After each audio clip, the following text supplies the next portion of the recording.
Hey guys, and welcome back to the channel. Well, as of today's date and the recording of this video, we got about 46 days and the early teal season, at least here in South Carolina, is going to be open, and I'm quite sure some other places around the country. One of the most asked questions I get around this time of year through social media is, what do I really need in order to hunt teal? I mean, what is it that I need? So if that's something you're interested in, and stay tuned because I'm fixing to tell you. Well, let's talk decoys. If you don't have any teal decoys, don't really sweat it. If you've got some mallard or some gadwall, some black ducks, they'll be fine. Just when you do use them, use the hens. Your drakes, the mallard drakes aren't plumed out. There's no need to put them out. You don't need that many to begin with, you know, especially a bigger decoy like this. Half a dozen to a dozen, so if you've got that many in hens, use those. If you do have teal decoys rather, I try to use as many of the hens as I can. Unfortunately, with Lifetime, they pack them 6 drakes and 2 hens. Again, it really doesn't matter. A lot of people like to match the hatch.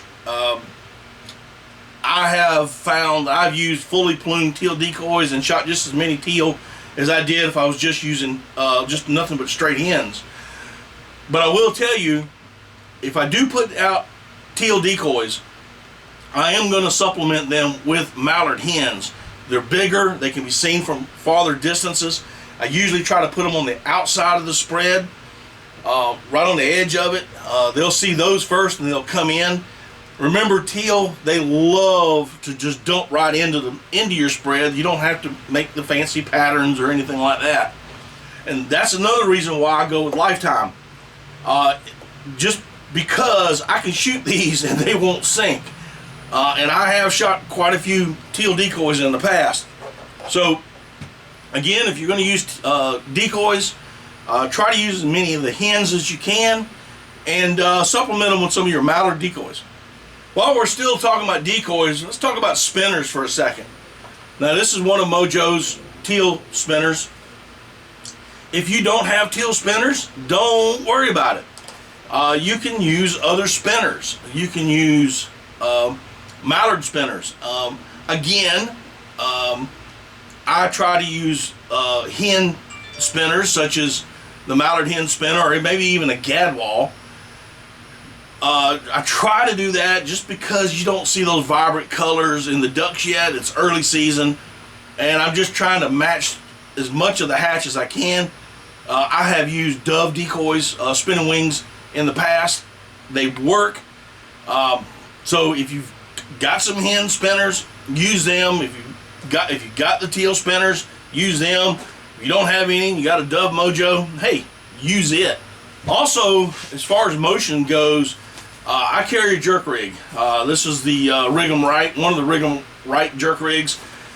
Teal, they love spinning wings. They love motion on the water.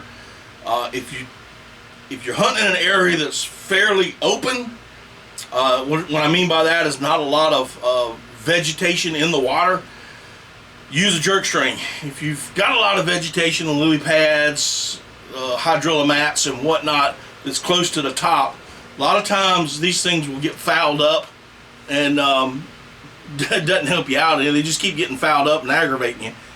But if you've got a little bit of open water with very little to no vegetation, grab yourself a jerk rig, put 3 or 4 decoys on it, and use it.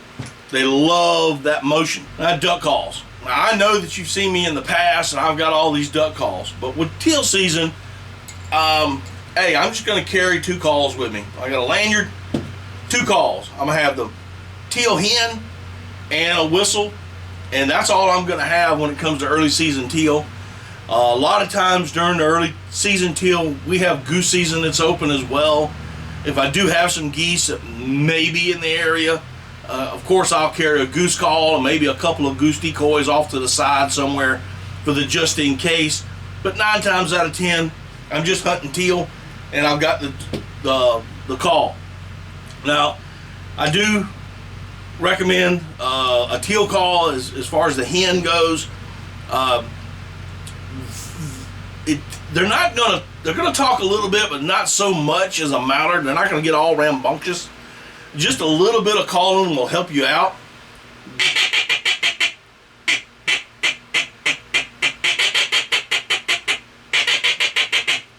You know, just short and choppy, not so much drawn out like a mallard hen. And of course, the the Teal Whistle. This happens to be the 5-in-1 or 6-in-1, whatever they call it. I can do a lot of things with it, but the Drake Teal, you know, he's just gonna peep.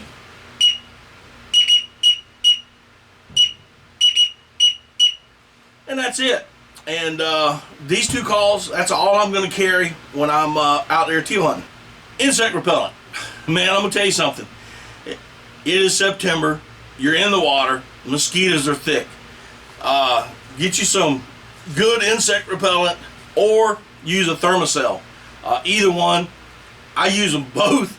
I usually douse myself with insect repellent when I first get there, and then I turn my Thermacell on, just to keep mosquitoes and whatnot away.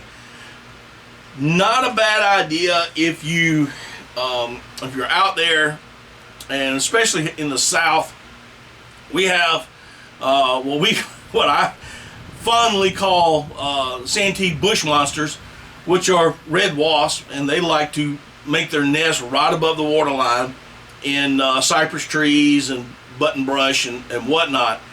So when I get there, I'm searching in the dark. I'm looking at these trees pretty heavy, and I always carry myself a little can of wasp killer, and I spray them down, let them get them out of there. Same thing if you're hunting a fixed blind. You know, you're going to want to go in there prior to the seasoning opening, cleaning out that blind, getting rid of any wasp or snakes and cottonmouths. They love to crawl up in those things.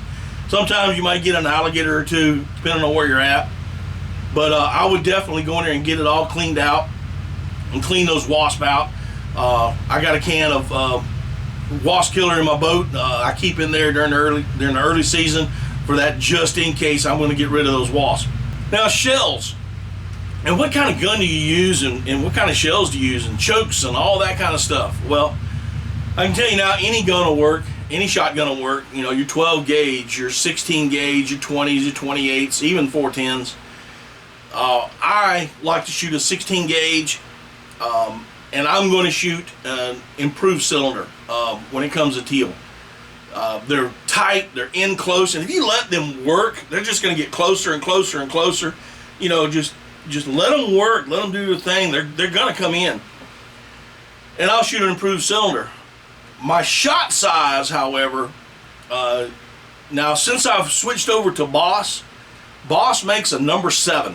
They make them in the 12s, the 20s, the 16s. And that's what I'm going to be shooting this year for the first time is number 7s. Back in the day when we could shoot lead, you know, I shot 7.5s at mallards. So I know good and well this will kill a teal with no worries whatsoever. But I try to go with the smallest shot that I can find. So if you're not shooting, you know, Boss in the bismuth, and you can't find any steel 7s, you know, steel 6s will work. You know, you don't have to go large either. You don't have to do the 3 inches. You can go 2 3/4 6s. The heaviest that I'll go would be a number 4. I do have some number 4 in steel. Sometimes I'll shoot my 20 gauge. I just haven't, you know, punched the ticket yet and bought any bismuth for my 20. But if I was going to shoot my 20 and all I've got is 4s, I'm going to shoot 4s. But if I had some 6s, I'd probably downsize and get some 6s. And if I could find some 7s in steel for a 20, I'd probably do that as well. And that's it, guys. I mean, this is basically all you need. It's early in the year. You really don't need waders unless you just don't want to get wet.